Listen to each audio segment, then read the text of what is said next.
Hindi na raw kayang tiisin ni Coach Tim ang kalagayan ng Gilas Pilipinas dahil sa ilang Japan B-League players na umalis at pinili ang ibang karera kaysa pagre-represent sa sariling bansa. However, ito naman ay naging daan para magkaroon ng opportunity sa mga players na hindi napapansin na pwede naman daw isalpak sa darating na Asian Games. Pag-uusapan nga natin kung sino-sino ang mga nadagdag sa listahan ng lineup. Disclaimer lang, yung iba dito sigurado ay isasama na habang yung iba sa kanila opisyal ng nilista pero nasa reserve list lang muna.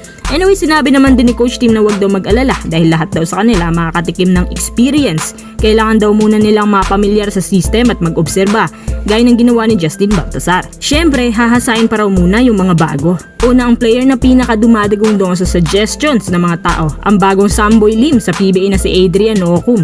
No doubt, si Nox ang isa sa mga exciting players ngayon dahil sa kanyang pagiging high flyer, mala old school playing style ng mga hook shots at mabilisang drive.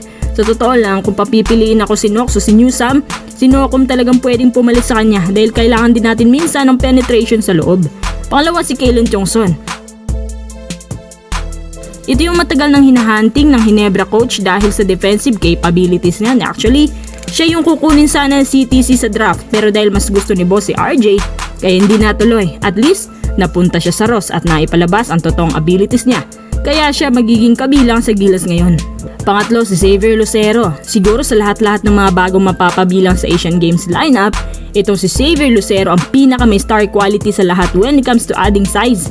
Versatile na big man na kayang lumaro ng 3 at 4. May shooting, athletic din. Kahit nga ilagay yan sa Team A ng Gilas, pwedeng pwede. Sa katunayan, siya nga ay Japan bound na sa mga susunod na taon. Tatapusin lang daw muna niyang kontrata sa Magnolia, lalo pa kung makita ng scouts yung laro niya sa international tournaments, siguradong pag-aagawan niyan sa ibang bansa. Anyway, napakaganda na magiging inclusion niya. Pang-apat, si Jiu Chu. Batang-bata pa siya, pero yung defensive style niya nandoon. Malaki ang may tutulong niya sa second unit, pero hahasain daw muna. Panglima, yung isa sa mga most requested player na si Cedric Bearfield. Habang papalapit na siyang ma-trade, dumating naman sa kanya isa pang biyaya sa kanyang karir. Pagdating sa mga locals, wala kang masasabi kay Bearfield. Kapag kinuha nila to, pare niya na rin dinagdag si George King sa lineup. Siya yung tipo na kapag titira, sasabihin mo na lang na ilista mo na. Yung mga nabanggit natin kapag nahasa at napasama lahat, sigurado ang lineup na to mas magiging magaling pa sa mismong lineup na pang Team A o pang FIBA qualifiers. Siya nga pala, nagsimula na magkaroon ng tune-up games ang Gilas Pilipinas at sinimulan niyan laban sa South Korea na dating kupunan ni RJ Barrientos na Ulsan Mobis Phoebus. Nanalo sila 81-76 pero may malaking pero nga lang. Ayon kay Coach Tim, nahirapan daw ng malubha ang Gilas sa kanila. Masamang pangitain daw to pero meron pa namang ilang araw para ayusin ang mga kalat-kalat na opensa ng Gilas. Pinakakinaiinisan ni Coach Tim yung may mga pagkakataon daw na naiisahan sila sa depensa, especially kapag nagbabantay sila ng mga shooters.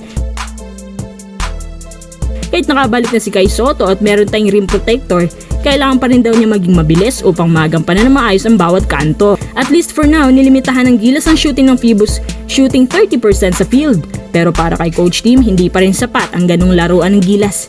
Hindi pa rin na makakasabay. Pinaghahandaan nga pala ngayon ng Gilas ang laban sa Jordan at Iran sa mga susunod na linggo. August 28, Biyernes po yan, alas 8 ng gabi Philippine time.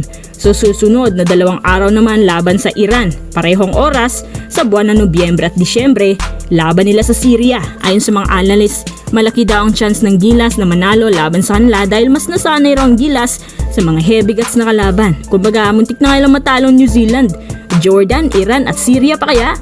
Gayon pa man, hindi pa rin sila dapat magpakampante. Asahan din natin na mas dadami pang updates natin sa Gilas Pilipinas.